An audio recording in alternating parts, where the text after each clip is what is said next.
పశ్చిమాసియాలోని అన్ని దేశాల సార్వభౌమాధికారం, భద్రత, ప్రాదేశిక సమగ్రతను ప్రతి ఒక్కరూ గౌరవించాలని చైనా అధ్యక్షుడు షీ జిన్పింగ్ తెలిపారు. బీజింగ్లో Abu Dhabi crown prince Sheikh Khalid bin Mohamed bin Zayed Al నహ్యాన్తో జిన్పింగ్ భేటీ అయ్యారు.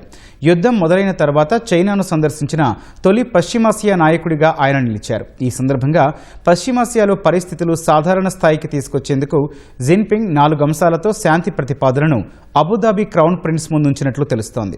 పశ్చిమాసియా, గల్ఫ్ ప్రాంతాల్లో ఉమ్మడి, సమగ్ర, స్థిరమైన భద్రతా వ్యవస్థను నిర్మించాలని జిన్పింగ్ పిలుపునిచ్చారు.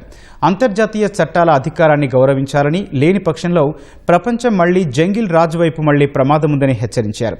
అభివృద్ధి, భద్రతలను సమన్వయం చేసుకోవాలని, ఆ ప్రాంత దేశాల అభివృద్ధికి అందరూ కలిసి అనుకూలమైన వాతావరణాన్ని సృష్టించాలని ఆయన సూచించారు. మరోవైపు హార్ముజ్ జలసంధి ద్వారా వాణిజ్య నౌకల రాకపోకలకు ఎలాంటి అంతరాయం కలగకూడదని చైనా బలంగా కోరుతోంది. అమెరికా ఈ మార్గాన్ని దిగ్బంధించడం అంతర్జాతీయ చట్టాలకు విరుద్ధమని చైనా విదేశాంగ ప్రతినిధి గువో జికున్ తెలిపారు.